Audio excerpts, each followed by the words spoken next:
And my man phone died, so we gonna close this interview up. As soon as he get on, we gonna close this interview up. His phone died. We're gonna close this interview up.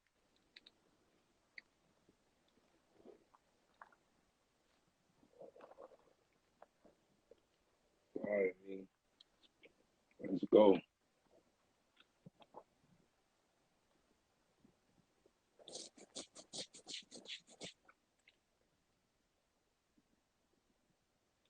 Yeah. Man, we live. Yeah, we live, King. We live. Say, man, Part of the interruption, we back. When the more funky ass phones want to cut it off, they cut it off. Yeah, nah, that's how it be, man. So I just wanna for the people. What did we leave off at? We left out. I forgot exactly where we left that off at. I ain't gonna lie. However, I want to tap in because this is a very special moment for me. Yeah. And, I just want to get back into this just for the people that didn't hear it. Can we just talk about the DMX story one more time, real quick, and then we'll end it so you can go about your night. I mean, I'm fucking with you. It's whatever you need out of me for this. I know we were supposed to do this a couple of days ago. We posted it and it went down. We didn't get to do it on technical difficulties. So I'm just trying to make sure because I had 60 some DMs behind this. I counted them. It was 60. Like motherfuckers like really good. So I was like, all right. It was super dope. Like even my partner just hit me like, nah, bro. I think this might have been the best interview you had so far. Like. The content, which I talk about, the flow of the conversation. So I'm like, nah, we gotta finish it. We gotta make sure it's right. So nah, it's a lot of shit. It's a lot of shit, you know. Yeah, just building. Nah, it was definitely a lot of shit we building. You know why I'm kind of glad it happened like that? Because it was like organic. If you was there, you was there. It was one of those things like it took me back to the 90s. Like you ain't had the phone with the recording and all that. So if you was there, you had to be there. You had to be there. You had to be there. That's how I'm chalking that one up. Like you just had to be there. You had to be there. Yeah, the only thing we gonna run back is RIP to my dog DMX because it's very special to me, especially because that's my, like I said, that's my best friend. That's really the way we met. That's how we really building up. That's how we really. Once you told me that story, that's what really made me say, all right, we gotta lock in. That's what led to the death row, bed, everything else, and just just us chopping up and just talking. But yeah. So I already know this will get shared. Some people want it. You know what I mean? Yeah, no, absolutely. I already seen the DMs like, yo, that's crazy. I ain't know that. I ain't know that. I ain't know you do this. So I already see it, and like I said, I'm happy. It happened the way it happened. If you was there, you was there. If you wasn't there, you had to be there. You had to be there. You know what I'm saying? You gotta be you gotta be in it to win it. You know what I'm saying? The only thing I'm running back is the DMX story because, like I said, it's special to me. And then we'll go from there. So for the people that don't know, we was in the studio and I told him my background and he went into the story and he brought up how he brought DMX, the Impala, and then it just so happened we had this discussion and 2 months after the conversation, DMX did the documentary and he actually mentioned it aired on BET when DMX was talking about how I gave him the lowrider. So rewind it. It's I believe it's 98. Suge had put an extra lowrider together, all white, cocaine white with some 13700, 137 spoked up Dayton's on it. You know what I'm talking about? Mm-hmm. And spray painted his dog Boomer on the trunk. So I go to the studio, me and Reggie Wright, we go to the studio to take the car to him, but we going to the studio to discuss getting the song done with him because he didn't even know we was bringing the car. We just going over there on GP. It's big business. So we get over there, we chopping up. Nigga want to fill me out, blase, blase, blah. So, you know what I'm saying? As soon as I walk in, he throw me a baseball bat full of dope. When I say dope, I mean some fine pine, some good weed. I ain't talking about nothing else, because I know. Yeah, some good weed. Yeah, some good Yeah, it weed. was all weed, straight chronic, all the way through the front to the back. So we smoking the whole get out. And like I said, it was like 9 to 10 bottles of hen, and he had already polished off like 3 of them to the neck, him and a couple of his homies. So we chopping. We still ain't letting him know the car sitting in the parking lot. So we chopping. He like, man, let me hear the record you want me to get on. So, boom, we throw the CD up in the system. It was a system in there because he's doing a photo shoot for his album cover. The album cover, when he had the all red corn syrup on the blood. Yeah, You know what I mean? Flesh on my flesh, blood on my blood. Yeah. Yeah, he was doing that album cover. He was doing a photo shoot for the album cover. So I'm watching him do the whole thing in there with him. And he was like, hey, jump in some pictures with me, just in case you want some pictures or something for the song we do. We do a single. I said, nah, you still got all that syrup on you. He started laughing. He said, you're right. Yeah. So we didn't even take no picture. But in hindsight, I wish I would have. You know what I mean? Like, just get a quick pic with me.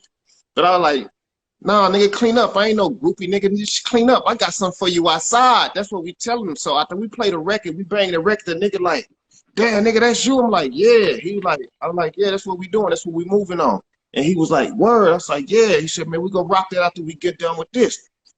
Not knowing this nigga make a nigga wait all day. That ain't my bust down. So, but not him just making a nigga wait. It's just like he all over the place. He was just doing a lot of stuff. So even Reg got impatient. He was like, hey, just tell me, let's go outside. So we go outside. We take him outside. He seen the car. The tow truck driver was letting the car down. They let the car down. And he see it. He like, what's he say? I said, man, Suge had this put together for you, bluff. And he seen it. And he seen his dog on the trunk. I think he was more pumped to seeing his dog spray painted on the trunk than the car, but he was super into the car.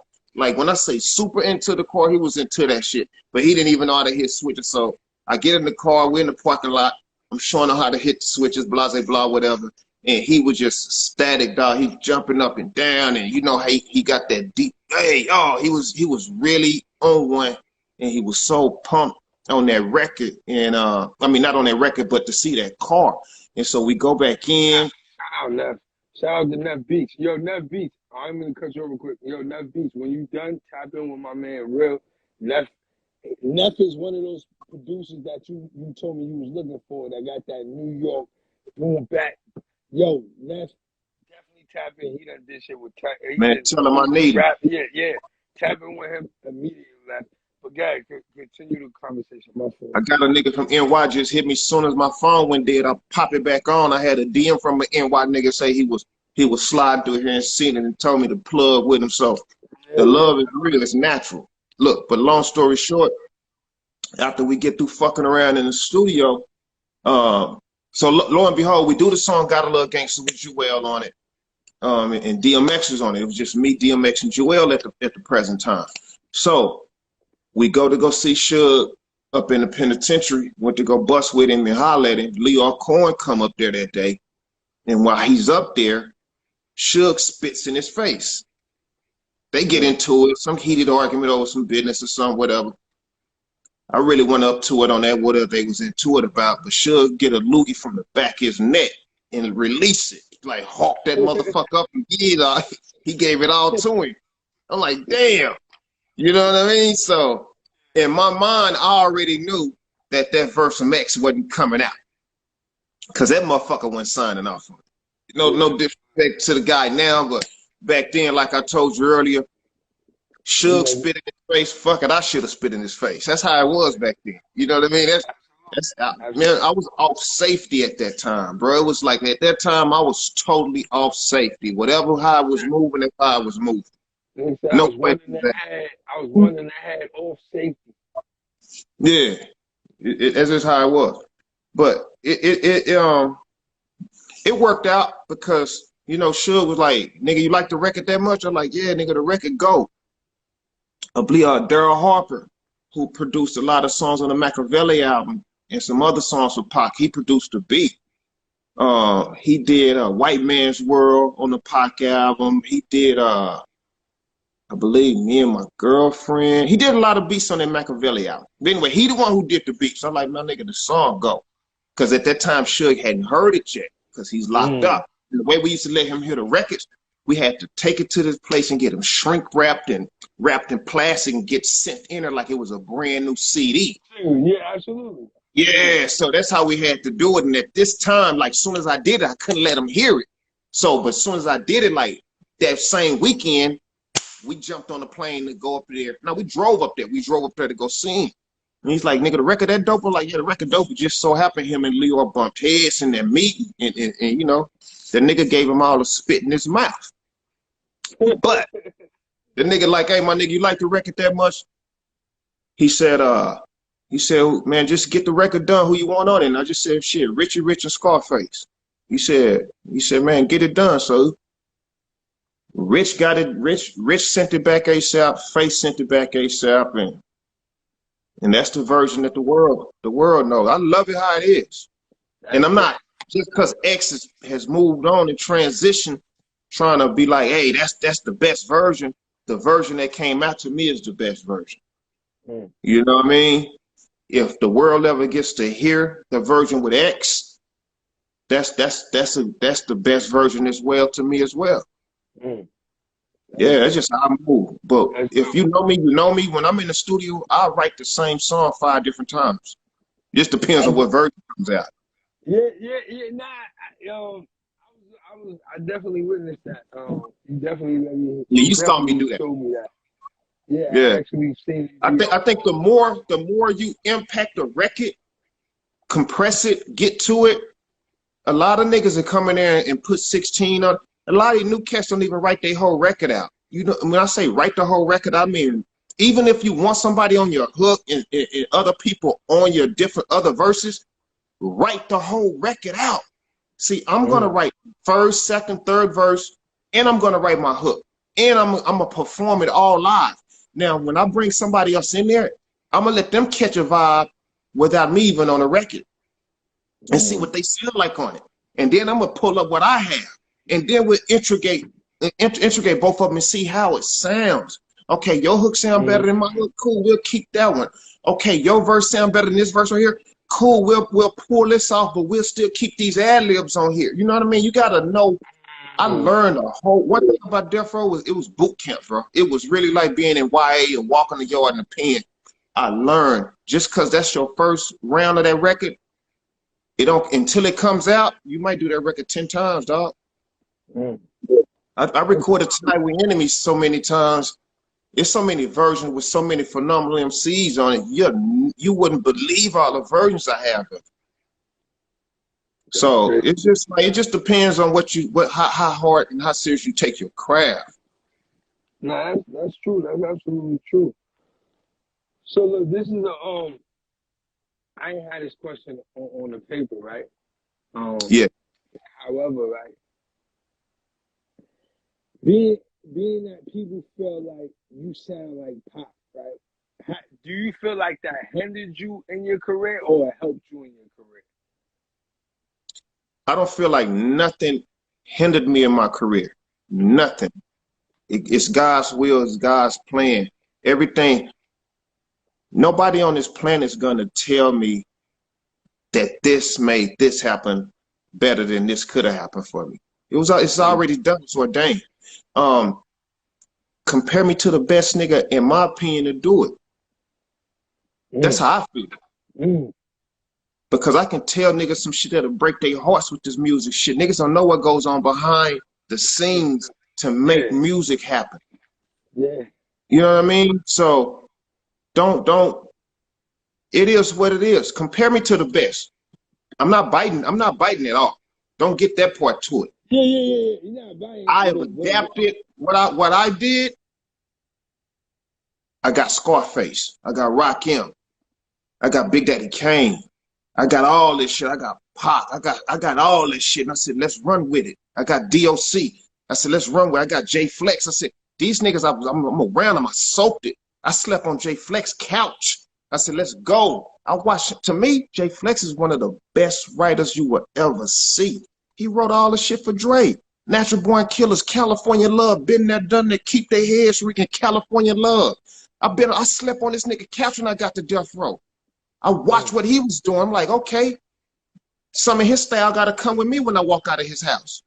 It had to. Why wouldn't I be around this nigga all this time and not take some of the shit he giving me every day? I'll be a nut. I'm around DOC every day. Why wouldn't I take some of the shit that Doc is doing and incorporate it in me? You'll be a fool not to. Every new nigga you listening to now sounds like who? They all got the same. Them niggas took the Migos and ran with it. Migos gave these niggas a whole nother world. Yeah.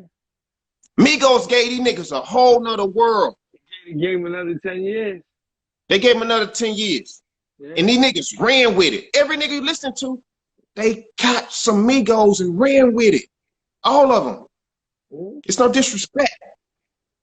Get it and go. Go get you some checks. As long as you ain't out here catching the case, go get you some money, my nigga. Yeah, go get you some money. It just reminds me to compare me to the greatest nigga that ever did it. And I love it. I'm not mad. Nigga, this shit ain't never made a tear come on my eye. My checks keep coming. Yeah, yo, speaking of checks, my man Real said, man, I still go pick those up. We'll pick them up. What'd you say, Real? I still walk a mile in my driveway to go pick those up. Say, my nigga, one thing I want niggas to know, bro, get you some longevity in this shit. Don't be no weekend rapper. It's a lot of weekend rappers out here, bro. Them niggas good for a couple of albums. They don't even got an album. They got a single. That's it. Half the niggas can't even write for nobody. They can't do it because they can't even write for themselves. What up, Tara? Real spit. Absolutely. Nah, you absolutely right. When you told me that, you was like, nah, bro. I walk a mile to my mailbox and I go pick up my checks. Hey, say, look, when you know you a good motherfucker with this motherfucking rapping or anything, you don't have to be rapping. It's when you can make somebody else sound good. When you can use your words. That's when you know you're a bad motherfucker. When you use your shit and make somebody else who you know ain't worth shit. Not saying they a bad person, but when you make somebody that you know, that's not even what they do. They tried it with themselves and you like, okay, come here, let me show you what to do. And with your shit, with your penmanship and your mind, and then you have them turn into stars, and that's when you know you're a bad motherfucker. Okay, cool, they don't like what you do. It's niggas riding around. My nigga, I pull up.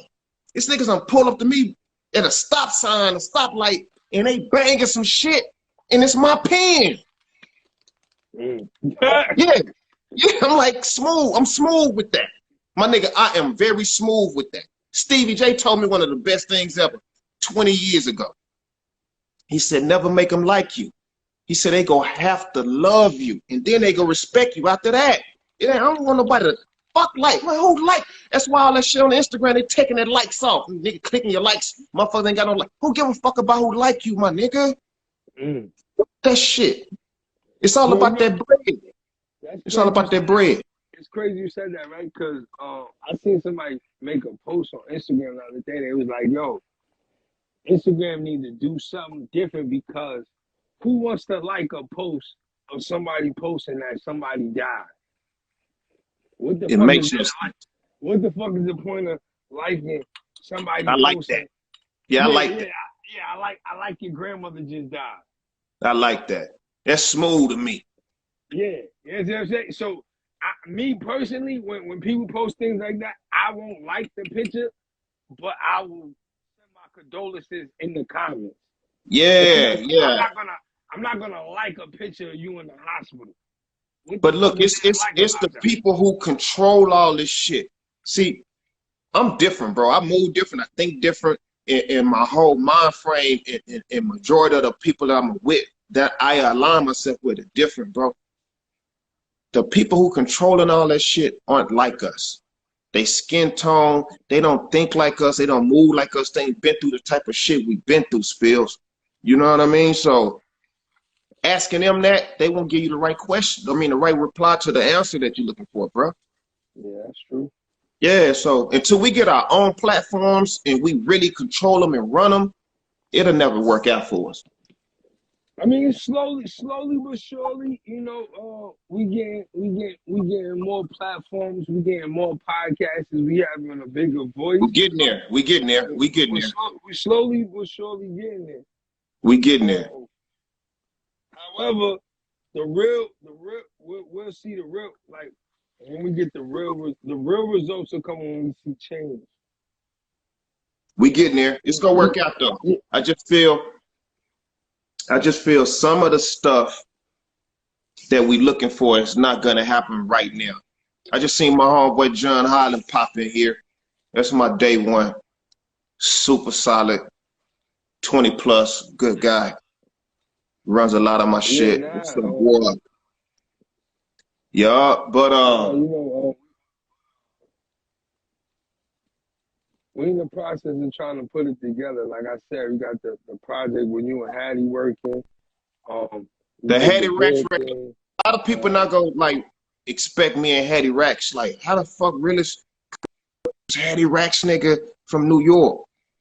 That album is gonna be out of here. It's pretty much done. I think it's done. It's pretty much done.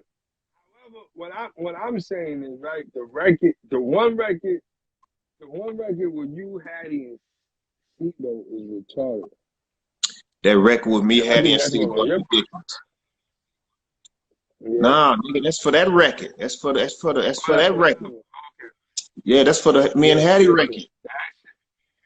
Yeah, but that shit right it's a record with me, Hattie, and Edie that's out of this world. Pseudo. I got a record with Hattie with.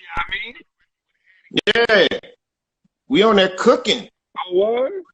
Yeah, it's a lot of dope on there, man. I ain't know that. See, I ain't know that. Well, see, that's different. It's a lot of dope. It's a lot of dope. In one batch, baby. It's a lot of dope. It's the holidays, man. It's a lot of dope. It's a lot of dope. Well, look, man, I don't want to keep you. I appreciate you for kicking it with me. Thank you for having me on your platform. Yeah, nah, I know we were supposed to do this on Sunday. I got tied up. And then I asked you when can you reschedule. You didn't hesitate. You said right away. You jumped right in. Like I said, you had to be there to be there. The people that said now, y'all get this clip, but the first part, if you wasn't there, you wasn't there. I thank you. I appreciate you. You know, you can hit my line anytime. You already know we got so much things in the works right now. I know a lot of people could probably snatch it and share it and get it where it's supposed to be. Because like I say, it was supposed to go live on Sunday or whatever, but it's love. You know, just tap in. You know what's so crazy? I tell people all the time, I don't care about the people. Now, let me not say I don't care about the people. I appreciate the people that's actually watching now. But I more so greatly appreciate the people that actually go back to go and see what's going on. Because them the ones. Those are the ones. Because them the ones. When season 2 come around and I'm doing in person, like those are the ones, the people that go back. Because a lot of people hit me all the time like, yo, it's not on YouTube, it's not on this, not on, if it ain't on my page, it's on the actual King of Podcast page. And I do that solely for the purpose of, I want the whole thing about the Kick It podcast and everything, I want you to kick it with me. So even if you're doing something, going to YouTube is easy. I want you to go on the YouTube page, I want you to sit there and I want you to watch it. I want you to take the time out like how you'll watch anything else to see what's going on. If you missed it, you missed it. Hold on, King, don't hang up. Hold on, King, hold on, don't hang up, hold on. Absolutely. Come on.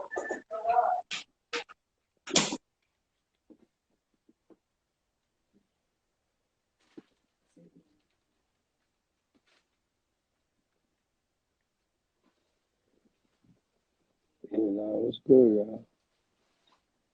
Y'all see that Death Row plaque in the background?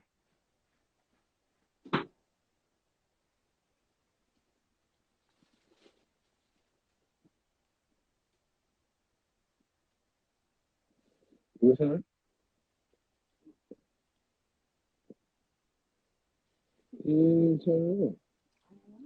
Oh.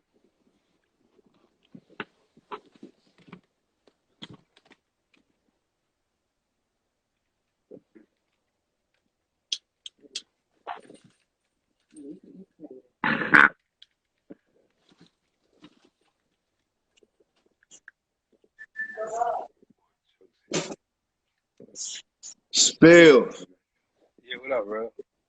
Man, had to put that old punk ass dog outside. Oh yeah, I Scratching at my forgot door, you. man. He had to get out, man. He had to piss, Yeah, man. yeah, yeah, yeah, yeah. Nah, listen, I already know how that shit go. Listen, look, I remember when we pulled up to the studio, right? We outside the spot, and I just heard, "Ruff, ruff, ruff, ruff, ruff." I'm like, yo, Yeah, what the fuck is that? yeah. So you open the door, I'm like, yo, my nigga, I just heard some weird ass noise. You like, oh nah, they in the crib. I'm like, they in there? I'm not going in there, my nigga. Like, are you shitting me? Nah, But B. it was all love, man. It was all love, man. It was all love, man. That shit was crazy, man. Shout out to my nigga So Chester what? So Short. what you working on next, my nigga? Me personally, what I'm working on next right now, I'm working on season 2 of the Kick It podcast. I got a new location. I'm gonna have some very interesting guests. As far as that, I'm working with the Culture Pushers. We working on something on the top of the year. Shout out to Tekken, Flash. Um, That's dope. Hattie about to drop Trench Talk. Then you and Hattie project about to drop. Man, You know, I'm just always, by spring, me and Hattie all over the place, videoed up. yeah, The record yeah. I'm done. not, you know, Just photo yeah, shoot time. yeah, I'm always working on, little sneaky little things. Like for instance, when we did the Death Row Bid thing, like I didn't tell nobody about nothing until it was done. Until I seen them like say, yo, listen, the Death Row Bid release date is this. I'm like, yo, listen, XYZ happened, and I was able to do this. Like I was a part of history. I was able to put that emotion for the Death Exactly. Row Bid to come out. So, you know, just little things like that. Moving silence and announcing that. You got it. Yeah, because you don't yell checkmate until after you make the move. You don't yell checkmate before you make the move. Yeah, So now a lot of people don't understand that, man. They'll talk the business too early and fuck the whole game yeah, up. and like I said, with that actual situation, it was very special to me because, like I said, I present things to people all the time. And for you to actually come to me and say, nah, we're not doing that until the paperwork is right, your situation is right, you gonna make something on the back. Like people don't do that. Like, you understand what I'm saying? So even though it was an opportunity for you wasn't making sure you was making sure I was good before it even went through. And I Exactly. appreciate you for that. You know what I'm saying? And Exactly. that's how business is supposed to go. As soon as everything start raining, it's raining. You know what I'm saying? It's raining. It's Word, raining. So word. like I said, we gonna make it. We gonna make it happen. Uh, I thank you again for taking the time to kick it with me. That West Coast timing is everything. It's 12 over there, so it's like 9 over there. You still got the rest of your night. You probably gonna throw It's early. something on the grill. Knowing you gonna throw something on the grill. No, not tonight. It's basketball on, man. I got basketball on everything, man. Okay. Listen, So we who they definitely gonna playing put the now? plays together. Uh, definitely gonna try to come out there before the album drop. And Most of you got my number, I got your number. We chop it up. You gonna hear from me. I appreciate you again, King, and thank you. It's easy. Again, thank you for everything in the whole East Coast. And y'all get ready for this Realest and Hattie Racks and Realest project. We're not gonna say the name because y'all gonna be fucked up behind the name. We're gonna keep that discreet. But y'all be ready for the Hattie Racks and the Realest project. It's coming out, man. It's already and we got Done features, already. man. We got real You features, got real man. producers on there. It's real. Trench Talk is coming out. RP my nigga Bill. It's about to be a whole year since he passed. That's Hattie's cousin. Me and him, that was my I call him Word. my adult best friend. Like that was my best friend in my adulthood. Like and we said we gonna make things happen for him. So his 1 year anniversary coming up. Say, man, look, do me a favor, man. Send me something for Christmas, nigga. I'm a gangster, nigga. Look, this is what I want. What you want, my nigga? Yeah, I need a beat, man. That's all I need. Send me a beat. Listen. Yeah, nigga, send me a beat. I need a beat like LL, nigga. Like LL said, I need a beat. I got my nigga Neff Beats in here. I know as soon as we get off, I know Neff Beats is gonna tap in with you. He gonna get you right. I'm telling you, Neff. But look, my studio session starts at 12 o'clock tomorrow West Coast time. So I need the beat by then. Look, I'm gonna make sure you got something in your email by then. As soon as I get off this, I'm hitting Neff. All right, easy call. Make sure you got something. You know what I'm saying? That's for me. That's all I want for Christmas is a beat, nigga. And on top of that, the reason I really love this interview because I asked you your top 5 sneakers and you said your Jordan 2s. And shout out to my co-host TRIXKS. He loved the Jordan 2s too. People love the Jordan 2s. Gotta have the Jordan 2. I don't know. I think the year 2022 is gonna be the year of the Jordan 2s. There's a lot of 2s flowing. Yeah, so let's just... You send me a beat, I'm gonna have them Jordan 2s on tomorrow. I'm gonna send you a picture for you to post. I'm gonna put up some Jordan 2s. I'm gonna have you a beat. I'm wearing some 2s tomorrow. I got you. I appreciate you signing off, K. All praise to the high. Always.